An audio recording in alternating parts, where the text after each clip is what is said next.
welcome back to my channel. In this video, I'm going to be talking about the tips I have if you are coming to Canada or if you are already in Canada for January 2021 intake. These tips are probably for everybody. It's not just about students, but yeah, whoever is here in Canada during this time, these tips are for you.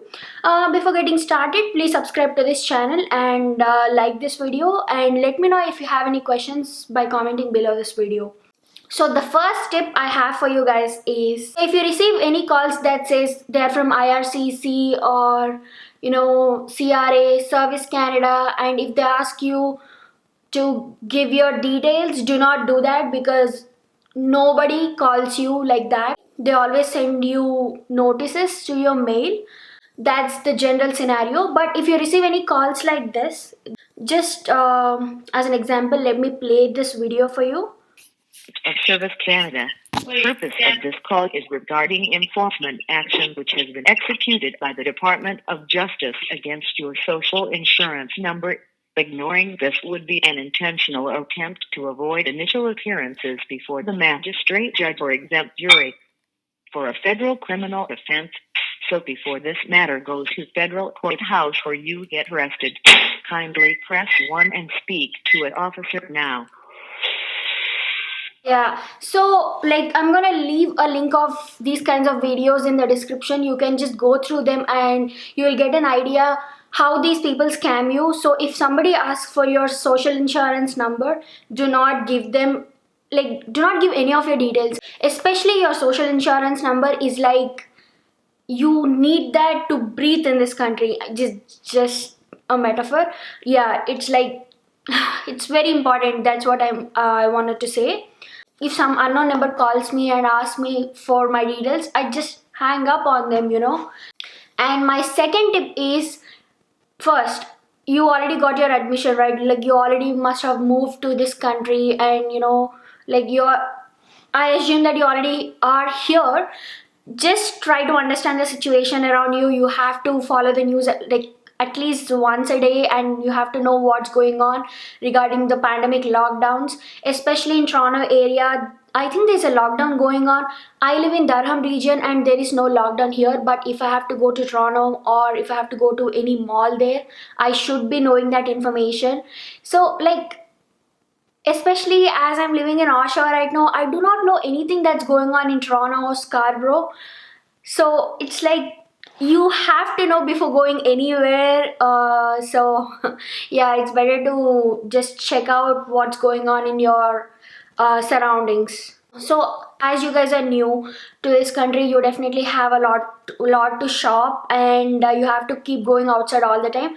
Yeah, just make sure that you're really safe during these lockdowns, and mostly shop online. There are so many websites you can buy stuff from online, of course, you all know, and most of them have free online returns. So if you didn't like something, you can always return. I just have my work laptop here, so I'm just looking this way all the time, so don't mind. If I have to suggest you cheap brands that are top of my head right now is, for sleepwear, Joyfresh, or for anything, just go to joyfresh.com. Old Navy is another cheap brand. Yeah, and if you have to save a lot of money by not spending a lot on clothes, you can go with Old Navy. And Gap is another good one. Ardeen for girls is very good. And when it comes to accessories, you can go with Aldo. Number 3 is, do not panic if you couldn't find a part-time job. During winters, generally, the job market is slow. People hire less during this season, especially during the pandemic. You might not find a lot of jobs right now. So it's very common, basically, especially winters are always slow like this. Do not worry about it. And it happens to everybody. Not everybody can find a job right on the day they land here. Tip number 4, buy good winter gear. So winter gear is very, very important. If you are buying right now, you do not have to buy every year. So it's very important to buy good quality. In my experience, when it comes to winter gear, I would say Mountain Warehouse is a very good brand. It's not too expensive when compared to other brands when it comes to winter gear, but yeah, you can go with that one. Generally, what you need is a winter jacket, winter boots, winter gloves, and what else? A beanie cap, and I think those are pretty much sufficient. But yeah, if you need anything extra, you can always buy them. Tip number 5 is get yourself a credit card. Building a credit score in this country is very, very important. It will help you a lot. You might not see the direct impact on your daily life, but it's very important to have your credit score. And yeah, unless you build from scratch, like right now, you might not be able to achieve that good credit score. Though you are international students, you can still get a credit card. Just talk to your bank, and the minimum credit limit an international student can get is, I guess, $500, because that's what I was given 2-3 years ago. The maximum could be $1,000 or $1,500. Again, it depends on the person who is authorizing you with a credit limit. Doesn't matter. Even though you get like $500, start building your credit score by paying bills on time. Just move all the bills to your credit card, and just keep paying your bills on time.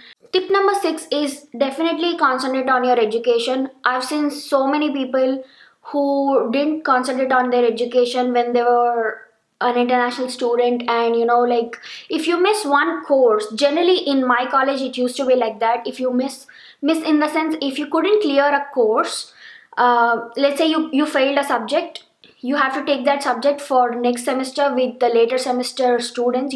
You have to attend all the classes with your current semester, and you have to give an exam. So it's really tough, and it's not only waste of your time and energy, it's waste of your money.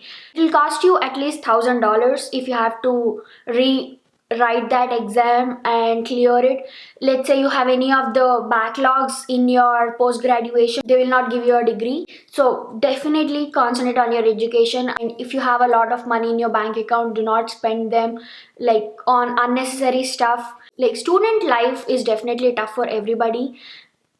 You might look at other people and think that, okay, they are doing really well, but what happened to me? No, trust me, everybody has their own problems, and you just have to get through with it. That's what, like, you can, that's how you have a lot of experiences.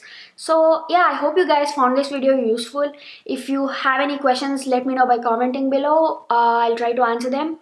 And yeah, like this video, subscribe to this channel, and I will see you in my next video. Bye.